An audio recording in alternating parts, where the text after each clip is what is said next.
창세기 강해를 계속 진행을 하겠습니다.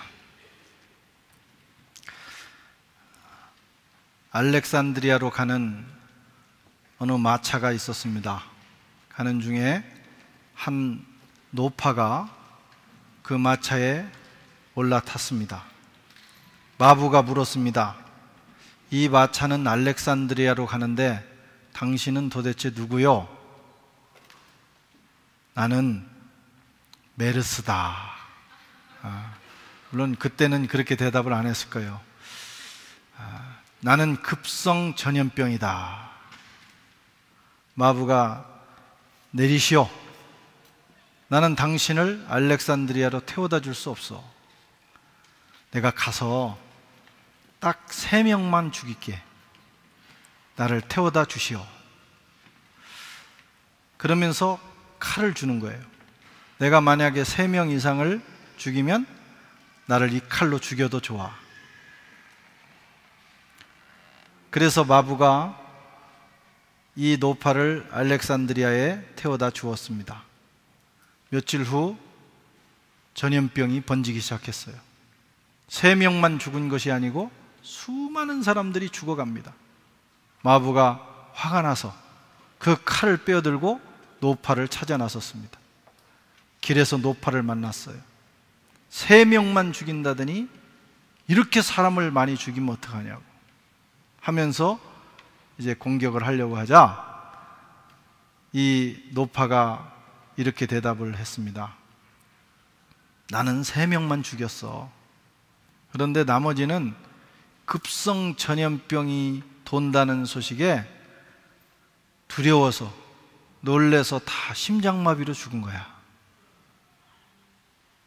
두려움이 여러분 전염병보다 더 무서운 거예요. 두려움이 문제입니다. 모든 인생의 실패는 우리 마음속에 들어오는 두려움을 극복하지 못하기 때문에 오는 것입니다. 두려움은 인간의 가장 근본적이고 실존적인 문제입니다. 전염병이나 풍랑보다도 더 큰 문제예요. 옛날에 우리나라에 이 무서워 시리즈가 있었습니다. 아주 오래된 버전이라 여러분들이 잘 이해를 하실지 모르겠어요. 안 웃겨도 웃어주는 것이 그리스도인의 양심이고 인격이다 이렇게 생각을 하시고 잘 들으시기 바랍니다. 세상에서 가장 무서운 전쟁이 뭔가? 무서워.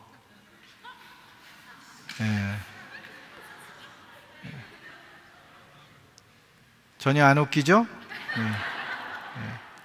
그래도 웃어주는 사람에게 금년에 큰 복이 있기를 바랍니다. 가장 무서운 소녀, 무서울 걸. 이건 아실 거예요. 세상에서 가장 무서운 소년, 무섭군. 그리고 세상에서 가장 무서운 날이 있어요. 무서운 날, 무섭데이. 한동안 이런 무서워 시리즈가 한국에 있었습니다. 두려움이 우리 속에 있는 거예요. 오늘 이 두려움에 대해서 나누겠습니다. 두려움이 뭐냐? 두려움이 언제부터 시작됐느냐? 인간이 죄를 짓고 하나님과의 관계가 깨지면서 찾아온 불안한 감정, 그것이 바로 두려움입니다. 죄를 지은 자에게 처음 찾아온 게 뭐예요? 두려움이었어요. 그래서 하나님을 피해서 숨었습니다. 하나님이 두려웠어요. 동생을 죽인 가인도 두려움에 휩싸였어요. 그래서 내가 나가면 다른 사람들이 나를 죽일까 두렵다. 그는 하나님 앞에 고백했어요. 죄를 지은 이후부터, 하나님과의 관계가 깨진 이후부터 인류는 두려움과의 전쟁을 하게 되었습니다. 두려움을 극복하지 못하면 우리 인생에 아주 부정적인 영향들이 들어와요. 실패에 대한 두려움이 있어요. 실패를 경험했거나 또는 애당초부터 실패에 대한 두려움을 가지고 살아가는 사람이 있습니다. 이런 사람은 어떤 일에 도전을 못합니다. 늘 실패에 대한 두려움에 휩싸여 살아요. 성공적인 인생이 될 수가 없습니다. 또 막상 어떤 일을 하게 되더라도 실패하면 어떡하지 하는 생각을 가지고 하기 때문에 결국은 실패하게 되는 거예요. 상처와 배신에 대한 두려움도 있어요. 애인에게 배신을 당했다든가 누구에게 큰 상처를 받은 사람들은 그 두려움이 있어요. 그래서 이성을 만나지 못합니다. 저 인간도 나를 배신할 거야. 배신하면 그 다음에 내가 겪어야 되는 고통이 얼마나 클까. 그 두려움 때문에 좋은 관계를 못해요. 또 상처에 대한 그 두려움, 그래서 인간관계가 다 깨지는 것입니다. 죽음에 대한 두려움도 있습니다. 이게 제일 큰 거죠. 누구나 죽음을 두려워합니다. 저희 아이들도 키우다 보면 손가락에 뭐 이렇게 상처 하나만 놔도요, 반창고 하나 붙이면 끝나는 걸 가지고 그걸 붙들고 고민하고 있어요. 그리고 묻습니다. 물었어요, 실제로. 아빠, 이 죽는 거야? 어린애들도 죽음에 대한 두려움이 있어요. 마귀는 사망 권세자입니다. 그래서 마귀가 가지고 있는 가장 큰 무기가 뭐냐? 죽음입니다. 그래서 늘 죽음이라고 하는 무기를 휘두르는 거예요. 히브리서 기자는 말하기를 인생이란 무엇이냐? 죽기를 무서워함으로 일생 동안 사망의 세력에 매여서 종노릇하는 자들이다. 죽음에 대한 공포가 누구에게나 있고 특별히 마귀가 역사하는 곳에는 그 공포가 엄청납니다. 어떤 사람은 몸에 종기 하나만 생겨도 두려워집니다. 여기에 뭐 종기 하나, 저도 작년에 여기에 이렇게 주먹만한 혹, 이 말이 잘 생각이 안 나네요. 혹이 생겼는데 목사인데도 이게 혹시 암이 아닌가 그런 생각이 들더라고요. 검사를 하니까 암이 아니고 그냥 일반 종양이어서, 지방종이어서 떼내면 되는 거예요. 수술을 하고 떼냈습니다. 그 암이 아니라는 생각을 하니까 마음이 안도감이 들더라고요. 왜 암이 두렵습니까?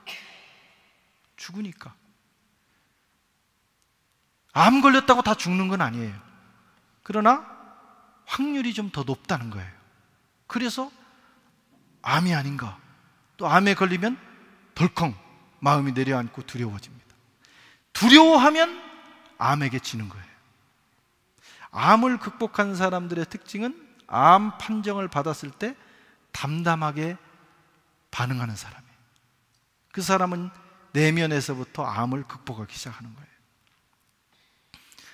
죽음, 이것은 우리 인생을 두렵게 하는 아주 무서운 사탄의 무기입니다. 사람들은 늘 죽음에 대한 공포로 살아갑니다. 오늘 본문에 보면 가인의 후손들이 나옵니다.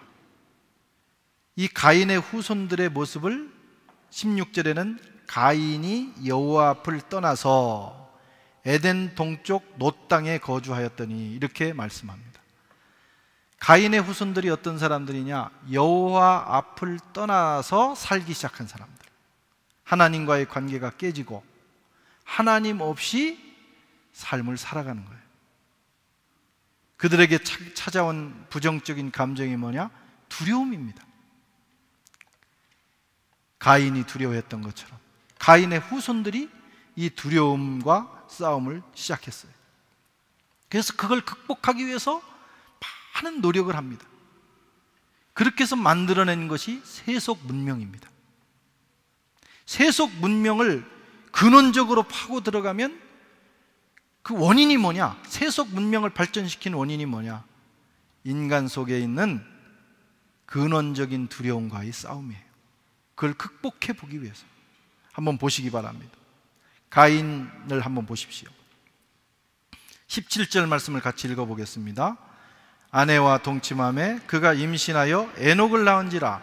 가인이 성을 쌓고 그의 아들의 이름으로 성을 이름하여 에녹이라 하였더라. 가인은 최초의 성을 쌓은 사람입니다. 그리고 그 성의 이름을 에녹성이라고 불렀습니다. 처음에는 가인은 노마드, 양무리들과 함께 여기저기 떠돌아다니는 그런 유목민이었어요. 그런데 불안했어요. 삶이 불안정했고, 혹시 어느 부족으로부터, 누군가로부터 공격을 당하면 어떡할까? 나는 죄인인데, 동생을 죽인 자인데, 그런 불안한 마음이 있었어요. 그래서 한 곳에 정착을 하고 거기에 성을 쌓았습니다. 성이라고 하는 것은 그냥 우리 시골에서 옛날에 울타리, 탱자나무로 친 울타리 그런 정도가 아니고 성체였습니다. 나름대로 성체였어요. 그래서 외부의 공격으로부터 자기를 보존할 수 있는, 그래서 거기서 안정을 찾고 두려움을 극복하고 살고 싶었습니다. 이때부터 인류는 계속해서 성을 쌓는 일을 합니다. 유형의 성, 무형의 성, 성을 쌓고 그 안에서 안전한 삶, 두려움을 극복한 삶을 살기를 원하는 거예요. 여러분, 그러나 인간이 쌓아놓은 성이 과연 우리 내면에 파고 들어오는 두려움을 극복할 수 있을까? 그렇지 않습니다. 성을 높이 쌓을수록 오히려 이웃과의 관계가 단절되는 거예요. 그리고 스스로 소외되는 거예요. 그럴수록 두려움은 깊어지는 것입니다. 여러분, 성의 높이가 높을수록 두려움의 깊이도 깊어진다는 사실을 알아야 합니다. 유형의 성이든지 무형의 성이든지 그 성이 인간의 근본적인 두려움의 문제를 해결해 주지는 않아요. 하여튼 인간은 그렇게 노력을 시작을 했습니다. 두려움은 영적인 것입니다. 영적으로 풀어야 합니다. 두려움은 하나님과의 관계에서 해결해야 되는 거예요. 하나님이 해결해 주시는 것입니다. 다음으로 가인의 5대 손이 나와요. 라멕이라는 사람이 나오고 그의 가정사가 나옵니다.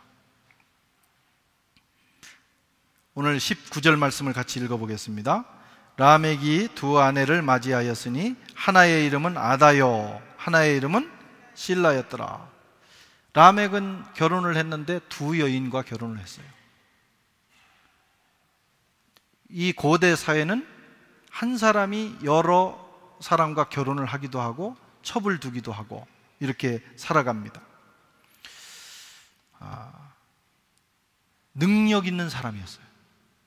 두 사람과 살아갈 수 있는 그만한 재력과 능력 있는 사람이었어요. 지금도 회교권에서는 일부 다쳐 4명이 살아가는데 아무나 4명하고 사는 게 아닙니다.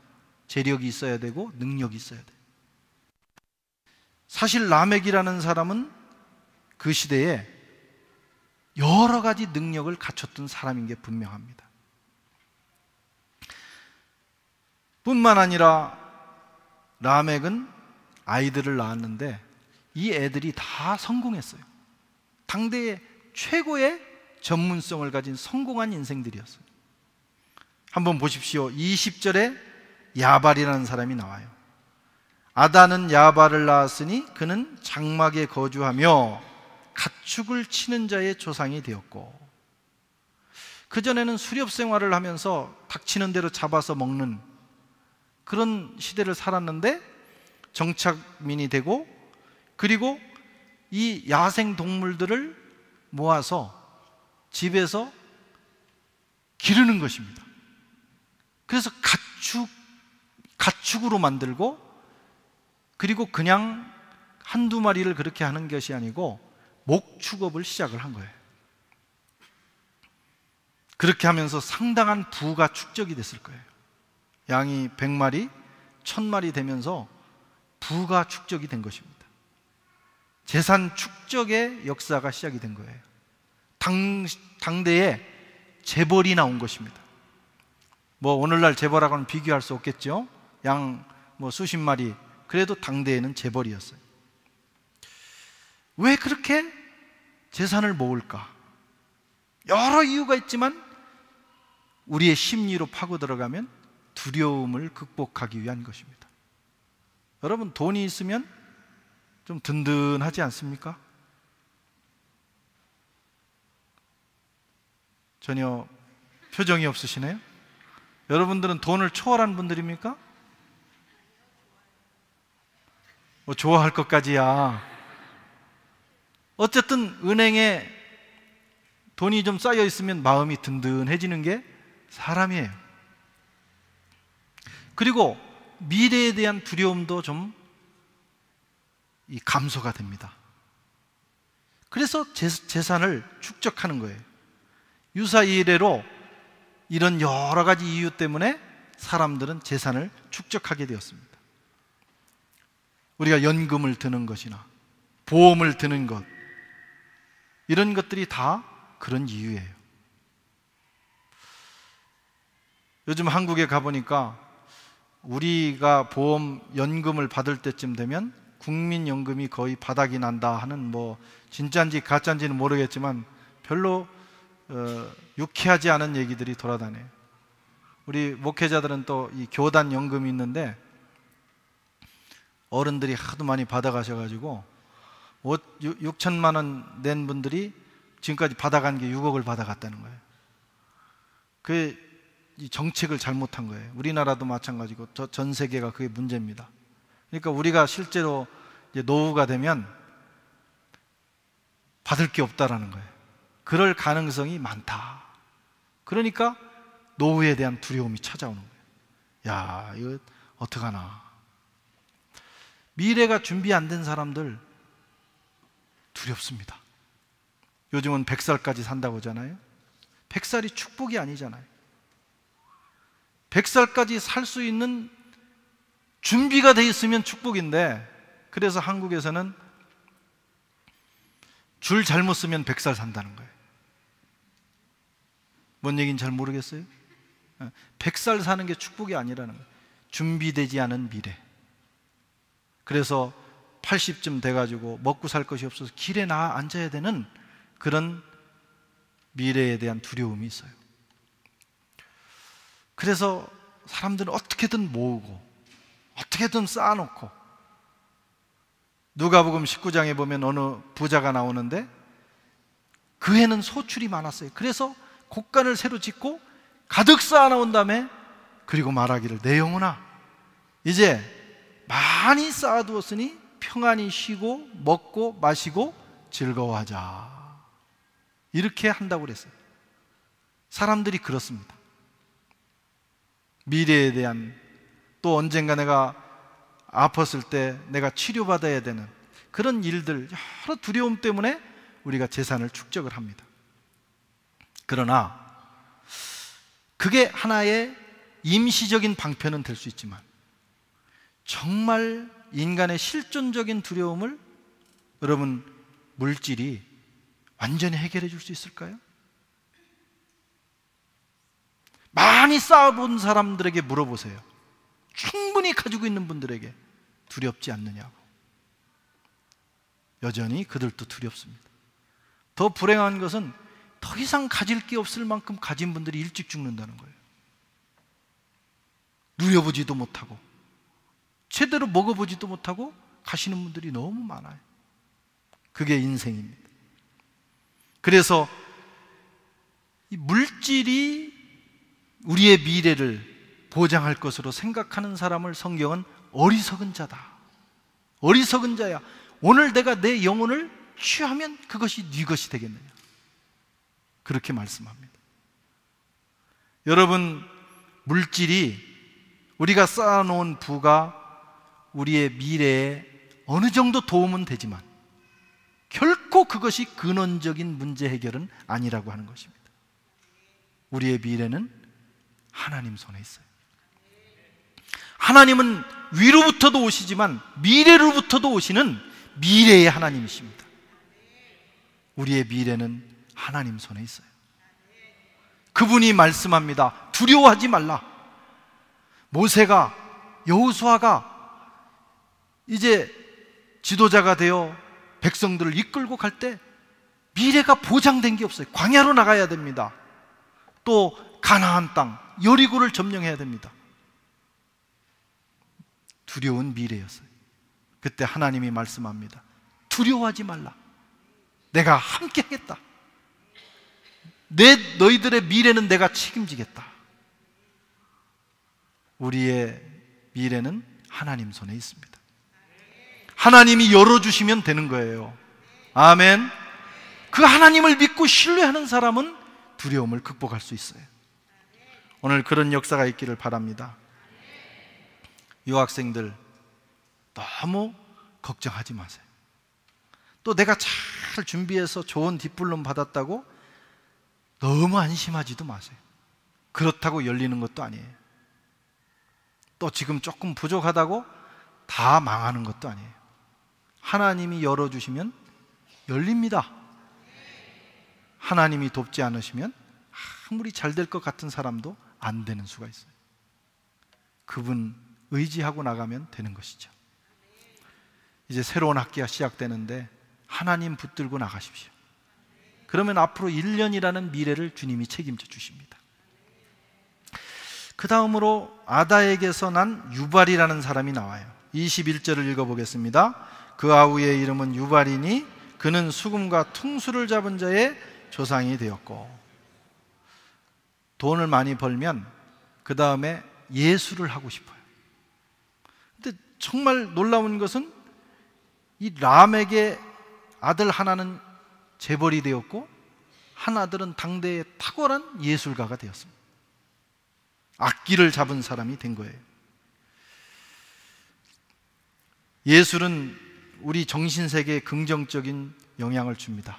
좋은 음악을 들으면 마음이 평안해지고, 또 마음에 용기가 안 날 때 아주 박진감 있는 음악을 듣거나 아니면은 뭐 행진가 같은 것을 부르고 나면 마음에 용기가 생겨요. 그래서 군대 가면 노래를 많이 부릅니다. 그리고 막 뛰어가면서도 군가를 부르는 거예요. 그러고 나면 사기가 돋아납니다. 음악은 좋은 거예요. 그러나 그것이 근본적인 문제 해결은 또한 아닙니다. 마음이 괴로울 때 팍 술 먹고 디스코텍에 가서 팍 흔들면 다 잃어버릴 수 있어요.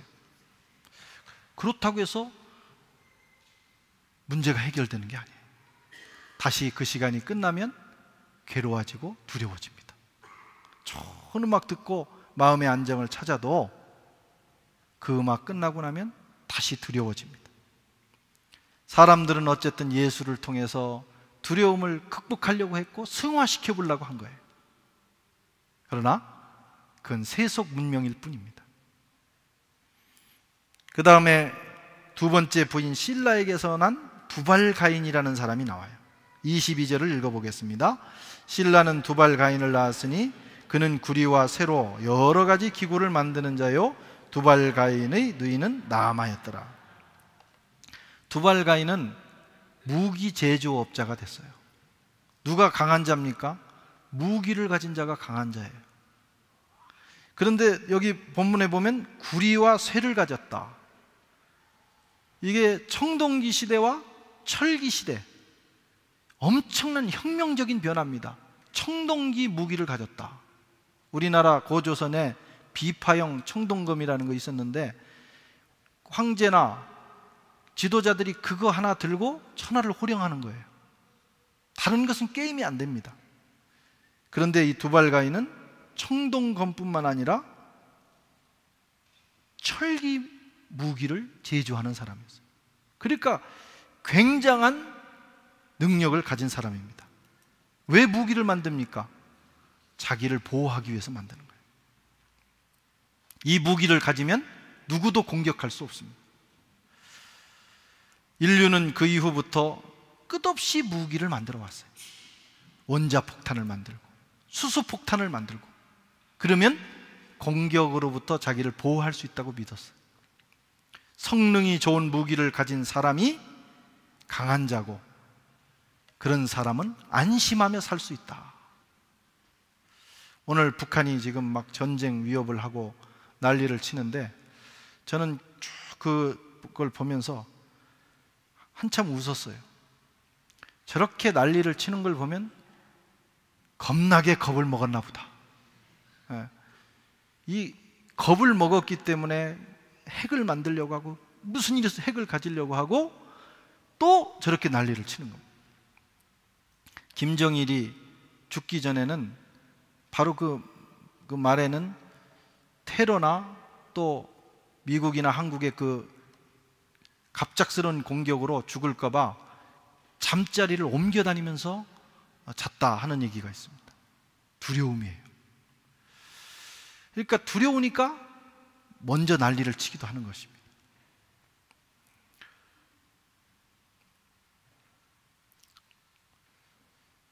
무기를 만드는 이유가 거기에 있어요. 그런데 여러분, 무기가 두려움을 극복해 줬습니까? 그렇지 않습니다. 많은 폭탄을 만들어서 우리가 한순간에 우리 모두가 죽을 수 있는, 자멸할 수 있는 길을 열어버렸어요.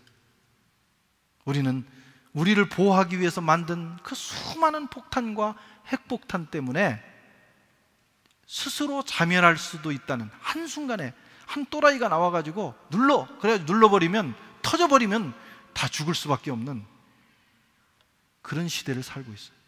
그래서 또 두렵습니다.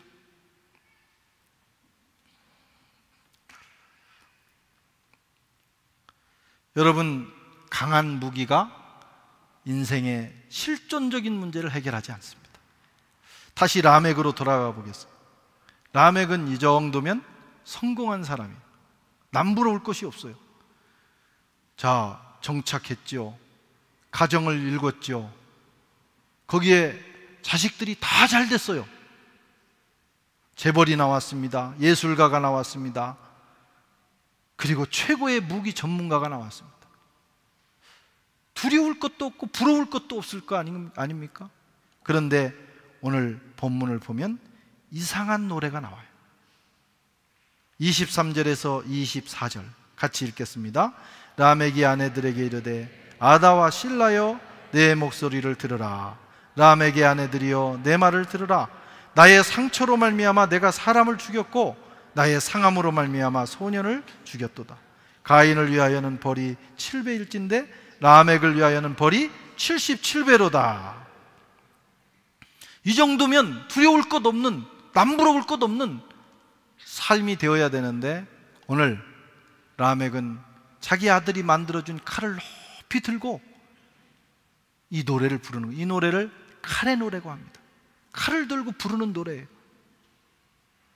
어떤 젊은 소년들이 그만 라멕을 공격한 거예요. 그래서 살기 위해서 그만 그 소년을 죽이고 말았어요. 살인자가 됐어요. 또 공포가 밀려옵니다. 내가 살인자가 됐으니 나는 저주받을 거야. 누군가가 나를 또 죽일 거야. 그래서 그는 말하기를, 가인은 자기 동생을 일부러 죽였지만 나는 정당방위, 소년들이 나를 공격했기 때문에 어쩔 수 없이 죽였다. 그래서 가인을 위해서도 벌이 77배라면 나를 위해서는 벌이 77배다. 나는 정당한 사람이다. 나를 해치지 말라 하면서 칼을 높이 들고 노래를 부르고 있는 처절한 이 라멕의 모습입니다. 두려움의 악순환이 계속돼요. 끊어지지 않습니다. 여러분, 세상의 어떤 걸로도 인생의 이 내면의 문제는 해결할 수 없어요. 이것은 영적으로 해결해야 돼. 하나님과의 관계에서 해결해야 돼. 죄를 용서받고 주님과의 관계가 새롭게 회복되고, 그리고 주님을 신뢰하고 주님 앞으로 돌아가서 살게 되면 우리 마음속에 두려움이 떠나는 것입니다. 오늘 그런 역사가 있기를 바랍니다. 누가 두려움을 해결해 줄 수 있어요? 하나님이 하실 수 있어요. 이사야서 41장 10절에 말씀하기를, 두려워하지 말라, 내가 너와 함께함이라. 놀라지 말라, 나는 내 하나님이 됨이라. 내가 너를 굳세게 하리라. 참으로 너를 도와주리라. 참으로 나의 오른손으로 너희를 붙들리라. 하나님이 말씀하십니다. 두려워하지 말라. 내 마음속에서 두려움을 내가 해결해 주겠다. 나와 함께하면 된다. 내가 너와 함께하면 된다 이거예요. 관계를 회복하면 된다 이거예요. 하나님을 믿을 때 우리는 인생의 문제를 해결받을 수 있습니다. 그래서 오늘 우리가 주님을 섬기는 거예요. 전능하신 하나님, 태양을 중천에 멈추게 하신 하나님, 풍랑을 잔잔하게 하신 하나님, 죽은 자도 일으켜내시는 하나님, 여러분, 우리를 위하여 자기의 아들까지 죽이신 사랑의 하나님, 그 하나님과 함께하면, 그 하나님을 신뢰하고 그 하나님을 믿으면 여러분 인생의 근원적인 문제가 해결돼요. 거기서부터 회복과 승리가 일어나게 되는 것입니다. 어느 날 갈릴리 바다에 광풍이 일어났어요. 제자들이 혼비백산했어요. 이제 우리는 죽게 되었다. 이리 뛰고 저리 뛰는 거예요. 주님은 주무시고 계셨어요. 어떻게 똑같은 상황에서 주님은 주무시고 제자들은 저렇게 난리 법석일까? 주님을 깨웠습니다. 주님이 일어나셔서 풍랑을 꾸짖자 풍랑이 멈췄어요. 그리고 제자들에게 말씀합니다. 어찌하여 두려워하느냐? 이 믿음이 적은 자들아. 똑같은 풍랑을 만났지만 주님은 주무셨어요. 어떻게? 주님은 하늘 아버지를 신뢰했어요. 하나님을 알았어요. 아버지와 함께라면 내가 사명을 마치는 날까지 나는 안전하다는 걸 아신 거예요. 믿음입니다. 하나님을 믿는 믿음, 그 믿음을 통해서 관계가 회복될 때 여러분 인생은 승리의 길로 들어섭니다. 질병이 두렵습니까? 두렵습니다. 저도 두려워요. 하나님을 믿읍시다. 하나님은 치유하시는 하나님이십니다. 여러분의 질병을 고쳐주실 것입니다. 죽음이 두렵습니까? 저도 두려워요. 저는 종종 죽는 것을 생각합니다. 어떻게 죽어야 될까? 제일 행복한 죽음은 갑자기 죽는 것일 거야. 그래서 하나님 갑자기 죽게 해주세요. 그리고 늘 생각을 합니다. 죽음이 다가왔을 때 과연 내가 목사답게 담담하게 그것을 맞이할 수 있을까?